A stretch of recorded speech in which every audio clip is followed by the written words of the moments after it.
nesse paper com Alas, escolhi falar sobre o poder jovem, na medida em que essa parte tem desenvolvido na minha dissertação de minha tese de doutorado, feita na Universidade de Coimbra, no Centro de Estudos Sociais. Inicialmente, para a elaboração desse paper, eu parti de duas questões que eu entendi como fundamentais na relação da participação e do jovem hoje em dia.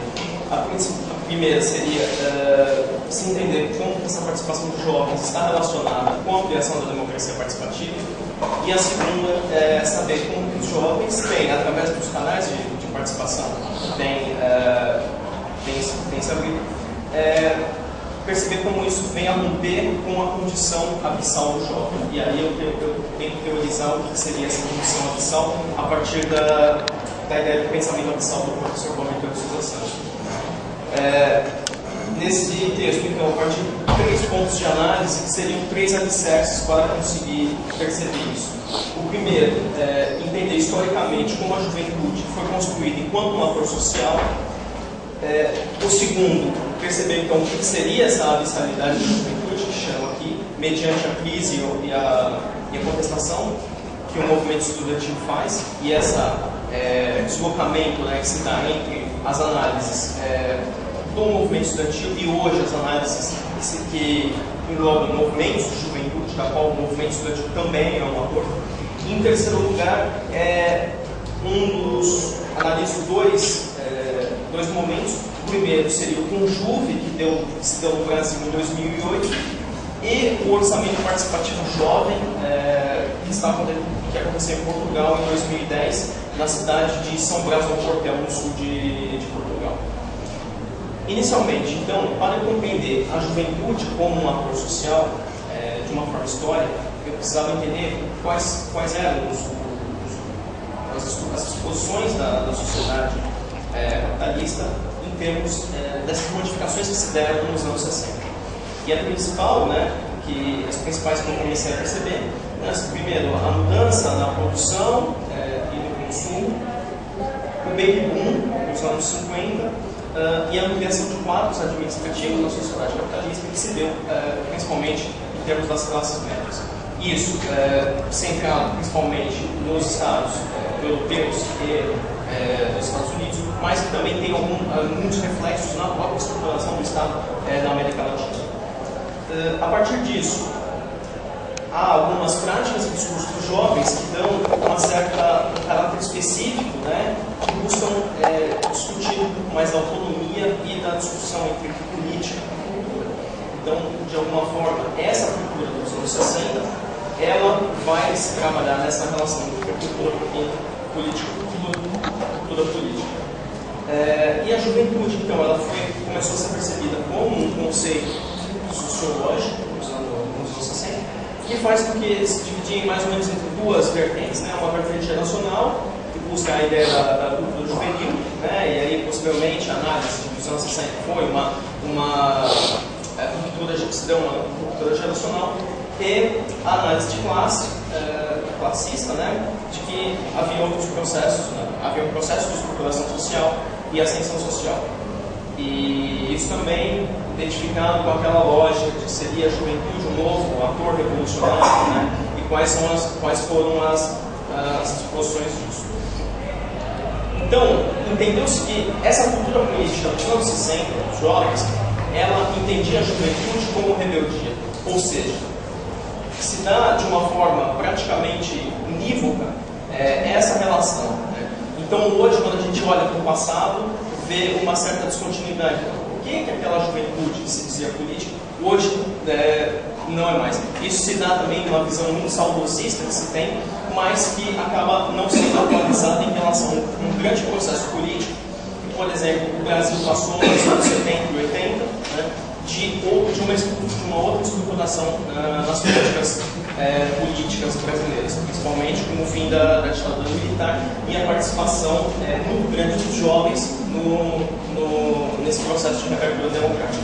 Da mesma forma, pensei também no contexto de Portugal, na qual o movimento estudantil foi um dos primeiros atores a questionar também o regime salazarista e englobar dentro da sua política tanto a questão do colonialismo quanto à própria incapacidade que o salazarismo tinha dessa política corporativista. Então, o ponto que eu tenho que perceber aqui é como que o problema da juventude deve ser conceitualizado em relação à democracia. Ou seja, se houve uma mudança, né, entre uma crise do modelo de democracia representativa e uma possibilidade de abertura para um modelo de democracia participativa, em que lugar está o jovem nesse caminho? Como é que se deu então esse processo? Inicialmente, uma crise da cidadania social no final dos anos 60 e a questão do estado de providência, né, fez com que novos movimentos sociais emergessem, né, com inúmeras outras demandas, e também que se afirmasse de uma certa forma a democracia elitista, a democracia representativa e a democracia liberal. Claro, não estou colocando tudo isso como uma coisa só, mas são esses mais ou menos os modelos hegemônicos da democracia. Também o contexto ditatorial, como já falei, foi principal para essa politização dos jovens, mas também o fim do colonialismo em alguns lugares também trouxe essa demanda. Por exemplo, na França, 68 teve muito a questão da luta contra o imperialismo e também a relação com o colonialismo, já que a França tinha em relação principalmente à guerra da Argélia. Mas o que está acontecendo nesse período seria uma oposição, então, entre a democracia representativa e a democracia participativa. O movimento estudantil, ele criaria um modelo de cultura política. Então eu venho a chamar a abissalidade como um problema da concepção democrática e do pensamento de produção da exclusão que se dá nesse debate da democracia, que cria um invisível, um ausente, né, e está presente tanto no mercado de trabalho, como no direito à voto, a violação de direitos, a imposição do trabalho infantil, entre outras questões. Finalmente, para finalizar isso, eu analisei dois momentos recentes, né, para saber como que essa possível abissalidade estaria presente hoje, né. O primeiro seria o Conjuve e depois o OPJ, como eu já falei. Em ambos, há uma afirmação da necessidade de políticas públicas para jovens, o que parece ser consenso e não é nada novo, mas eles tentam reforçar uma cultura política. Então parece que não é só uma questão da participação, mas é também uma questão de como que essa participação ela tem que ser canalizada, como que os movimentos sociais eles têm que trabalhar com a participação e como que a partir desse modelo que está se desenvolvendo, não é nenhum modelo fechado, vai se dar uma possibilidade de participação mesmo dos jovens. Mas aí a questão também que são muito mais do que nos anos 60, por exemplo, em que se discutia as questões muito mais em âmbito teórico, hoje em dia se discute a questão muito mais em âmbito prático. Então, por isso faz sentido muito das questões de como melhorar os próprios canais de participação e os canais de representação que estão com uma base de participação. O Conjuve, por exemplo, de 2008, ele teve bastante a questão da institucionalização versus a não institucionalização dos movimentos, e muitas das demandas, aí um fato curioso, muitas das demandas que foram votadas, elas saíram do âmbito não institucional. Então me parece que tentar perceber a participação só em âmbito institucional é uma insuficiência. E também há outras inúmeras demandas que foram incorporadas nisso, como questões ambientais, LGBT, fóruns com deficientes, comunidades profissionais, que fizeram então um caráter plural de base desse movimento, né, dessa conferência. Mas, como já disse, ainda há essa diferenciação entre a institucionalização e a não institucionalização por tempo.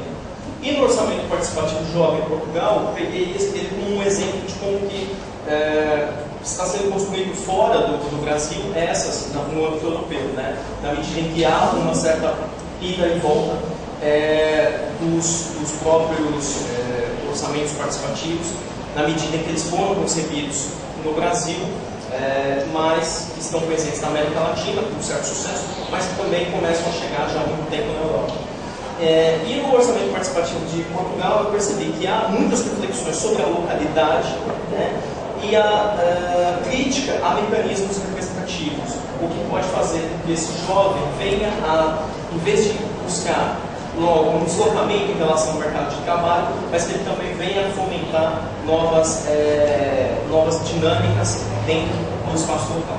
Só para finalizar, eu acredito que essa crítica, como eu falei, ela está presente dentro do meu trabalho de doutorado, mas ela, ao que tudo indica, estou desenvolvendo isso, dizendo que há no Brasil, principalmente em Portugal e na Europa, uma certa ideologia da participação, ou seja, a participação é entendida como uma forma quase totalizante, que pode ser dada a partir de políticas públicas, principalmente, mas que isso exclui certas demandas que estão ao local, que estão ao lado, e que fazem com que os jovens, que às vezes, muitas vezes têm repúdio a certos tipos de participação, eles venham buscar formas não institucionalizadas para conseguir trabalhos institucionalizados também.